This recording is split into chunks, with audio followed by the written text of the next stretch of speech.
wasn't very long before the LPWA then I would meet, because it was Heidi Lee. Oh, it was from there that I wanted to learn how to work, and I didn't know where or how you did that, but I definitely had the bug.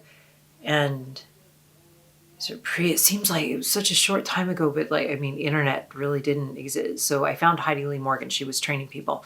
So I came out east, and it was there that I met Torberg of the LPWA, the Ladies Professional Wrestling Association, and Jim Cornette and that whole gang. And was Brad Rheingans already there too? No, he wasn't around. We were sent to him. I think Torberg had associations with like the Ganyas and the Minnesota territory. Right. And so he was there with the ring, and Brad was training. He was working in Japan and also training the new faces, the men. Right. From Inokis and Babas. Baba, Giant Baba, yeah. Yeah. These names it's fun to say them again. As far as your training goes with Brad, what are your early memories of your training? Let's take us. He was amazing. His amateur wrestling background, and I got to be with Reggie Bennett. It was Reggie and I that were sent there, and he trained us. Animal would come in quite a bit. Joe Hawk wasn't around as much, but two other.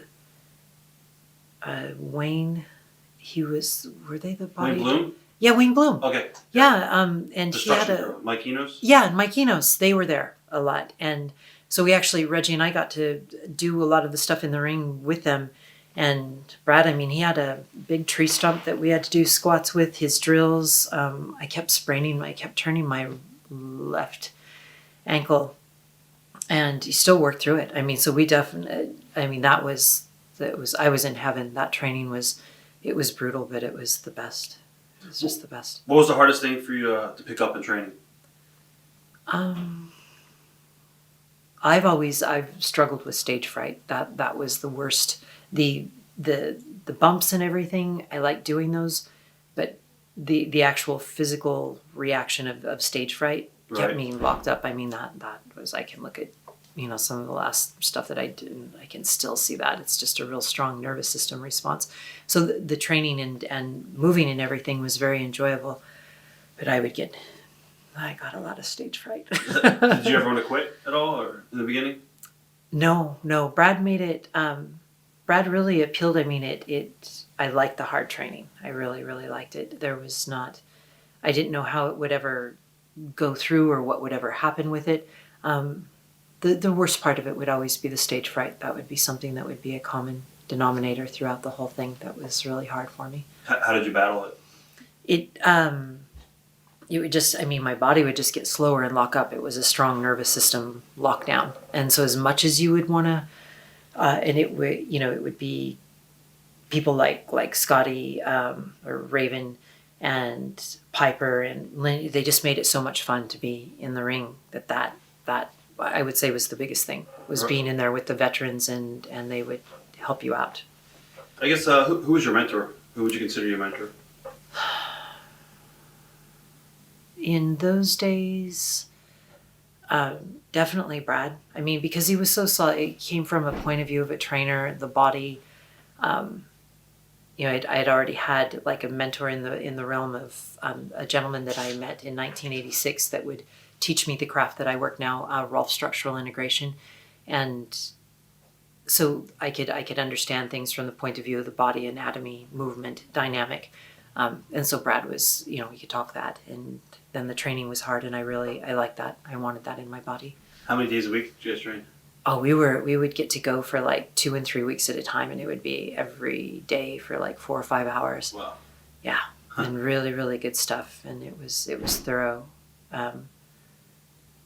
Really the basics, really basics. And from the point of view, it was really nice too, because he showed it from the amateur wrestling point of view, so that you could, why would I not just taking somebody's arm, and running and flipping under it, trying to bring the body mechanics into it to really show what it, I guess if there was a downside, there just wasn't that much work of repetition to actually get good at the great stuff that he trained. Right. Because that was in the sparser days of work for, women. It's not like it is Yeah, exactly. now. So from there, you went to LPWA, and you got to work some girl matches. Terri Poch. Yeah. What do you Terri remember Poch. working with Terri? She was, I don't know, tour was great. There I met Judy, Martin, Leilani Kai. Right. And it was at Brad Rheingans' dojo that the pictures of me made it to Japan. And Judy Martin, she was a huge help.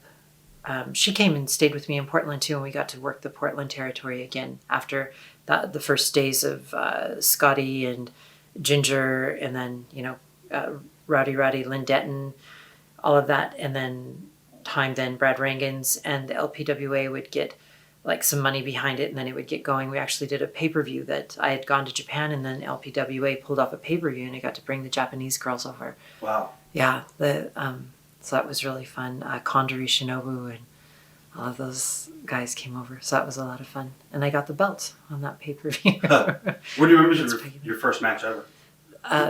First match ever was Heidi Lee Morgan set it up, and it was in Luray, West Virginia. And Bam Bam Bigelow was there, and we were in this small school. It must have been a grade school because it had those small chairs, like right. when desks. Yeah, the small desks and chairs, and Bam Bam Bigelow. I remembered him from TV, and so I was sitting there taping my knees and tying up my boots, and I was shaking. The stage fright was at its physical. Whoa, and Bam Bam looked over at me and goes, "Girl, you're gonna be fine. There's only 3 things you have to remember out there. When you hear him, do them. Move, don't move, and duck. And if you hear him, do them." And he broke that down. If I say move and you don't move, I'm coming straight through you. Right. It's like, and as common sense as that sounds, I mean, thank God he said that. But his costume and everything with his flames, and the tattoos and God, he was great. And that little bit of wisdom helped so much. And it was with a gal named Rusty the Fox Thomas, I think, maybe something. That was, you're bringing back memories, sir. Cool. What do you remember going to Japan? Absolutely scared. Had no idea what to do with myself. And the first match, I was with a really, really tall gal named Pink Cadillac against Kondori Shinobu, which she was like the gold medalist in judo. So never been to Japan, came off the airplane, culture shock times 10,000, and stayed in a very old style Japanese hotel, and I loved it. Thought it was the best thing that ever happened, but I was so scared. And I didn't have much experience. How long have you been working to this point? No, I mean, we're talking like a couple of weeks snippets. Wow. Like a little bit of training, and then you were thrown out in the... It reminds me of the first time and the only time that I ever went skiing, never had skis on, and you got taken up to the 5 diamond runs or whatever, and somebody pointed at the hill and went, "There's your way down," and you're like, okay. So wrestling was always like that for me. The training was, I got those spurts with Brad Rheingans, and then you had a few moments to try to pull something together, so it never felt like it looked very good. Watch thousands of exclusive shoot interviews right now on TitleMatchNetwork.com.